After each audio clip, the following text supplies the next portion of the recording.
Hello friends, welcome to my YouTube channel. आज हम बात करेंगे टीएलएड फोर्थ सेमेस्टर के विज्ञान के बहुविकल्प के क्वेश्चन, जिससे आपके 5 क्वेश्चन बहुविकल्प के आते हैं। और आपको पता होगा कि 1 नंबर के आपके मिला के 25 नंबर के पेपर में कुल 15 क्वेश्चन आते हैं। अगर 15 में से आपके 12 क्वेश्चन लगभग सही हो गए तो आपके पास होने के चांसेस बहुत ज़्यादा हो जाते हैं। और आपको मैं बता दूं कि मैंने भी एग्ज़ाम दिया हुआ है। जितना ज़्यादा आपका 1 नंबर वाले क्वेश्चन सही होंगे उतने ही पास होने के चांसेस उतने पास होने के चांसेस कम होंगे। जो लोग बैक होते हैं उनको मैं बता दूं कि उनके 2 नंबर के क्वेश्चन की वजह से वो बैक नहीं होते हैं, वो बैक होते हैं 1 नंबर के क्वेश्चन के। तो 1 नंबर के क्वेश्चन को ज़्यादा से ज़्यादा पढ़ें और वीडियो को पूरा ज़रूर देखें। वीडियो कैसा लगे कमेंट बॉक्स में ज़रूर बताइएगा। चलिए शुरू करते हैं। पहला क्वेश्चन है, जैव विकास की प्रामाणिकता के संदर्भ में बहुचर्चित वैज्ञानिक है। तो इसका ऑप्शन नंबर सी अब दोनों होगा, लैमार्क और डार्विन। दोनों की जो लैमार्क और डार्विन है, ये दोनों ही जैव विकास के बारे में इन्होंने अपना सिद्धांत दिया हुआ है। अब दूसरा क्वेश्चन है, जैव विकास के अंतर्गत जीवों की संरचना में समानताएं हैं। तो इसका भी ऑप्शन नंबर स सही होगा। और ब समरूप या समृद्धि रचनाएं, समझात रचनाएं। अगला क्वेश्चन है, प्राकृतिक चयनवाद किस वैज्ञानिक ने प्रतिपादित किया। तो ये एक सिद्धांत है। तो इसका आंसर होगा हमारा ऑप्शन नंबर बी, डार्विन। क्योंकि प्राकृतिक चयनवाद का सिद्धांत ये कहता है कि हम जो भी सीखते हैं वो प्रकृति द्वारा सीखते हैं, और डार्विन ने भी हमें यही बताया है।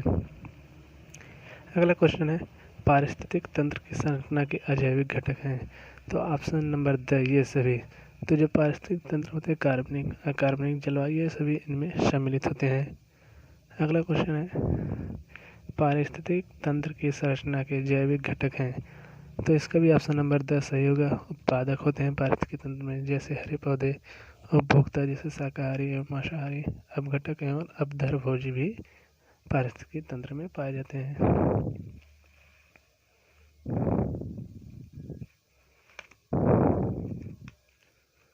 अगला क्वेश्चन है, एक सरल आहार श्रृंखला के स्तर है।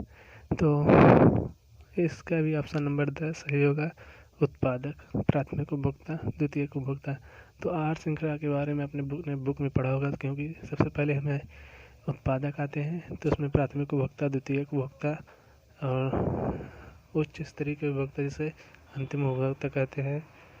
तो ये हमारा बहुत ही इम्पोर्टेंट क्वेश्चन है, उपभोक्ता और उत्पादक। यहाँ से एक क्वेश्चन जरूर आता है। और मैं आपको ये भी बता दूं कि ये जो आप देख रहे हैं क्वेश्चन, ये पुराने सीरीज का है। तो इसमें भी आपको डिफरेंट टाइप के क्वेश्चन मिल जाएंगे। नए में जो मिलेंगे, साथ ही साथ पुराने सीरीज में आपको बेहतरीन क्वेश्चन मिल जाएंगे। अगला क्वेश्चन हमारा देखिए, श्रृंखला से है, खाद्य श्रृंखला में इसमें से बताना है कौन सा सही है। तो इसमें से द ऑप्शन सही है, क्योंकि पहले घास आता है, उसको टिड्डा खाता है, टिड्डे को गिरगिट, गिरगिट को छिपकली, छिपकली को बाज खाता है। हरे पौधे। तो ये हमारे तीनों ऑप्शन बेस्ट सही होंगे। ऑप्शन नंबर द इसीलिए सही है क्योंकि ये तीनों सही हो गए। अब 8वां क्वेश्चन है हमारा, जैव विकास को प्रमाणित किया जा सकता है।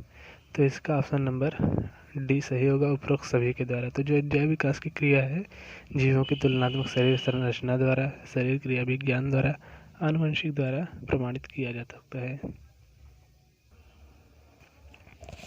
9वां क्वेश्चन है हमारा, जैव विकास का आधुनिक सिद्धांत निम्नलिखित में से किन 2 सिद्धांतों का समीकरण है। तो ऑप्शन नंबर स डार्विनवाद और डिविरिज का उत्परिवर्तनवाद सिद्धांत का यह सम्मिलित रूप है। फिलॉसफी जूलॉजी पुस्तक किसका है। तो ये हमारे बीजवान का है। अगला क्वेश्चन है, लैमार्क का आधार है। तो लैमार्क का जो आधार है वह उपार्जित लक्षणों की वंशागति है। अगला क्वेश्चन है, उत्परिवर्तनवाद का सिद्धांत दिया था। तो उत्परिवर्तनवाद का सिद्धांत ह्यूगो ब्रीज ने दिया था। अगला क्वेश्चन हमारा क्वेश्चन नंबर 14 है। इसका आंसर हम बता दें आपको, पारिस्थितिक तंत्र शब्द का सर्वप्रथम प्रयोग किया गया था। तो पारिस्थितिक तंत्र शब्द का सर्वप्रथम प्रयोग, जहाँ तक इसमें आंसर दिया है, 1935। और पारिस्थितिक तंत्र का जो सबसे पहले प्रयोग किया था, A.G. टांसले ने प्रयोग किया था। जैसे टी से तंत्र और टी से टांसले। खनिज पाए जाते हैं। तो खनिज पृथ्वी के तल पर, भूपर्पटी में, समुद्र में, सभी जगह पाए जाते हैं, इसलिए ऑप्शन नंबर डी सही होगा। निम्नलिखित में से कौन सी वस्तु संचारित हो सकती है? तो खुले स्थानों पर रखी हुई लोहे की छड़ संचारित होने को होता है, मतलब कौन सा जिसका क्षय हो जाए। तो लकड़ी की मेज अगर खुले स्थान में तो उसका क्षय होगा नहीं। स्टील की कुर्सी नहीं होगी। तेल लेपित लोहे की छड़, खुले स्थानों पर रखी लोहे की छड़, अगर उसमें जंग लग जाता है इसी को संचारित कहते हैं। बॉक्साइट किसका अयस्क है? तो बॉक्साइट जो है हमारा एल्यूमिनियम का अयस्क है। इनमें से कौन सी सांद्रण विधि नहीं है? क्वेश्चन नंबर 18 हमारा, इनमें से कौन सी सांद्रण विधि नहीं है? तो ऑप्शन नंबर सी, निस्तापन हमारी सांद्रण विधि नहीं है। सांद्रण में क्या होता है, तत्वों को अलग अलग किया जाता है। और 19वां क्वेश्चन है, परिवर्तनीय भट्टी के भाग हैं। तो ऑप्शन नंबर द, ये सभी अग्नि स्थान, चिमनी, भट्टी के तले, ये सभी हमारे परिवर्तनीय भट्टी में पाए जाते हैं। अगला क्वेश्चन है, परिवर्तनीय भट्टी में भर्जन करते हैं। तो ऑप्शन नंबर द, उपरोक्त सभी का, टीन स्टोन का, गैलेने का, कॉपर पाइराइट का। तो इन सभी का हमें रासायनिक नाम भी याद कर लेना चाहिए, क्योंकि कभी कभी ये पूछ लेता है कॉपर पाइराइट का रासायनिक नाम है CuFeS2। अगला क्वेश्चन है, धातुएं होती हैं। तो ऑप्शन देख लेते हैं, चमकदार सतह, कठोरता, आघात वर्धनीयता। तो जो हमारी धातुएं होती हैं उन सभी में ये सभी गुण पाई जाती है, तीनों गुण पाई जाती है, इसलिए ऑप्शन नंबर डी सही होगा। अगला क्वेश्चन है, अयस्क के रूप है। तो अयस्क का हमारा जो रूप है, इसका ऑप्शन नंबर सी सही होगा, ऑक्सीकृत अयस्क और हैलाइड, वह दोनों। खनिजों के रूप है। तो हमारे खनिज कितने रूप होते हैं देख लेते हैं, धात्विक खनिज, अधात्विक खनिज और खनिज ईंधन, ये सभी हमारे खनिज के रूप है, इसलिए ऑप्शन नंबर डी सही होगा। पृथ्वी से प्राप्त अयस्कों में मिश्रित अशुद्धियों को कहते हैं। तो जो पृथ्वी से प्राप्त अयस्क होते हैं उसमें मिश्रित अशुद्धियों को अधात्री कहा जाता है। 26वां क्वेश्चन है, धातु निष्कर्षण की विधि है। तो धातु निष्कर्षण की मतलब धातुओं को अलग करने की विधि क्या है? तो आसवन विधि भी धातु को निष्कर्षण करने की विधि है। द्रवण विधि द्वारा भी होता है, खरपराण विधि द्वारा होता है। उपरोक्त सभी मतलब इन दोनों विधि से धातु निष्कर्षण होता है। 27वां क्वेश्चन है, इस पेज का लास्ट क्वेश्चन, पीतल में होते हैं। तो पीतल किन किससे मिलकर बनाता है? Cu और Zn, क्यूप्राइट और जिंक से मिलकर बना होता है हमारा पीतल। 28वां क्वेश्चन है, कॉपर पाइराइट का सूत्र है। तो मैंने पिछले कुछ समय पहले मैंने इसी वीडियो में बताया है कॉपर पाइराइट का सूत्र CuFeS2 होता है। अब हमारा आवर्त सारणी से अगला क्वेश्चन है, मेंडलीव की आवर्त सारणी के लाभ बताइए। तो इसका ऑप्शन नंबर डी सही होगा। आप देख लेते हैं इसके लाभ क्या क्या है। ऑप्शन नंबर ए में सही दिया है, सही परमाणु भार ज्ञात करने में सहायक। दूसरा ऑप्शन है, नए तत्वों की खोज तथा अनुसंधान में सहायक। तीसरा है, तत्वों के गुणों में अध्ययन में सुविधाजनक। तो ये सभी तीनों गुण मेंडलीव की आवर्त सारणी में पाए जाते हैं। अगला क्वेश्चन है, मेंडलीव की आवर्त सारणी में आवर्तों की कुल संख्या कितनी है? तो मेंडलीव की आवर्त सारणी में कुल 7 आवर्त है। अगला क्वेश्चन है, किसी लघु आवर्त में बाएं से दाएं चलने पर तत्वों की हाइड्रोजन की प्रतिसंयोजकता क्या होती है? तो बाएं से दाएं जाने पर पहले 1 से 4 बढ़ती है, फिर 4 से 1 घटती है। ये हमारा बहुत ही इम्पोर्टेंट क्वेश्चन है, इस पर टिक लगा लीजिएगा।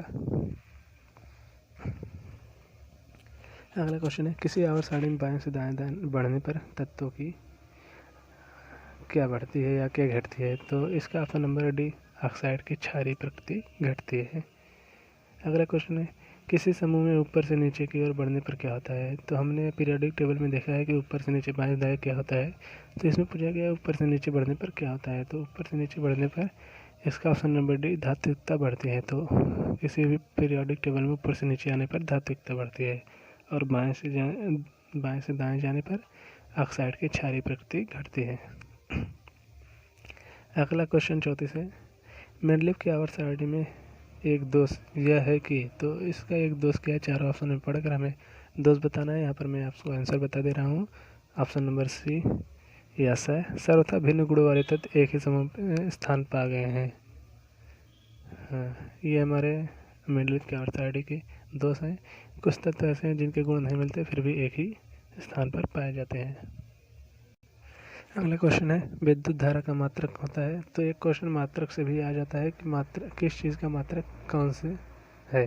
तो विद्युत धारा का हमारा मात्रक है एम्पियर, ऑप्शन नंबर सी सही है।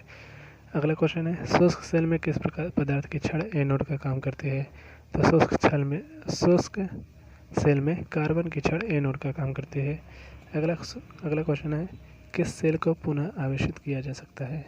तो ऑप्शन नंबर शीशा संचायक सेल को पुनः आवेशित किया जा सकता है। अगला क्वेश्चन है, वोल्ट मीटर के द्वारा मापा जा सकता है दो बिंदुओं के बीच विभव अंतर। ऑप्शन नंबर बी सही होगा। अगला क्वेश्चन है, प्राचीन काल में चुंबक का उपयोग नाविक करते थे। ऑप्शन नंबर बी समुद्री यात्रा में दिशा ज्ञात करने हेतु जो चुंबक का प्रयोग किया जाता था दिशा के लिए किया जाता था, दिशा मापने के लिए कि कौन सी दिशा किस तरफ है। अगला क्वेश्चन है 40 नंबर, चुंबक के गुण हैं। तो चुंबक उत्तर दक्षिण दिशा बताने वाला गुण चुंबक का होता है। लौह चुंबकीय पदार्थों को अपनी ओर खींचता है। तो ये दोनों गुण चुंबक के होते हैं, इसलिए ऑप्शन नंबर सी सही होगा। अगला क्वेश्चन है, चुंबकीय पदार्थों को चुंबकित किया जा सकता है।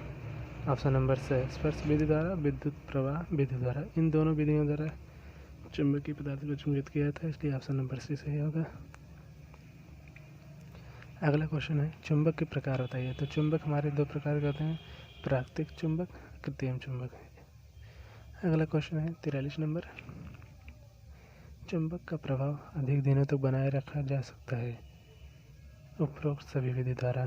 तो इसका ऑप्शन नंबर डी सही होगा। देख लेते हैं किन विधियों से चुंबक को प्रभाव को अधिक दिन बनाए रखा जा सकता है। चुंबक को गर्म नहीं करना चाहिए, चुंबक को ठोकना पीटना नहीं चाहिए, दो चुंबकों को रगड़ना नहीं चाहिए। इन तीनों विधियों द्वारा चुंबक को अधिक दिन तक प्रभावी बनाया रखा जा सकता है। अगला क्वेश्चन है हमारा, एबोनाइट की छड़ को रेशम से रगड़ने पर छड़ हो जाती है। तो एबोनाइट की छड़ को जब रेशम से रगड़ते हैं तो उस पर कौन सा आवेश हो जाता है, यही पूछा गया है। ऑप्शन नंबर बी एबोनाइट की छड़ ऋणावेशित हो जाती है। अगला क्वेश्चन है, आवेश कितने प्रकार के होते हैं? तो आवेश दो प्रकार होते हैं, धनायन और ऋणावेश, धन आवेश ऋणावेश। अगला क्वेश्चन है, चुंबक द्वारा आकर्षित होता है। चुंबक द्वारा लोहे का बुरादा आकर्षित होता है। ऑप्शन नंबर सी सही होगा। चुंबकीय प्रभाव आर पार नहीं निकल पाता। तो ऑप्शन नंबर ए लोहे की चादर से चुंबकीय प्रभाव आर पार नहीं निकल पाता है। यहाँ पर देखिए हमारा ऑप्शन नंबर ए दिया है, लेकिन मुझे लगता है कि यहाँ पर इसका ऑप्शन नंबर सी लकड़ी के तख्ता सही होगा। आप दूसरे सीरीज से मिलान कर लीजिएगा। इस क्वेश्चन को मैं कन्फ्यूजन में डाल देता हूँ। अगला क्वेश्चन है, अचुंबकीय पदार्थ है।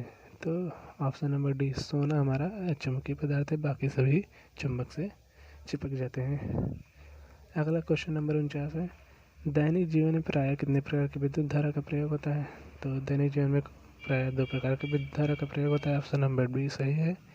सेल के प्रकार हैं। तो सेल दो प्रकार होता है, प्राथमिक सेल, द्वितीयक सेल। इसी प्रकार हमारा ऑप्शन नंबर सी सही होगा। तो फ्रेंड्स आज की वीडियो में सिर्फ 85 क्वेश्चन।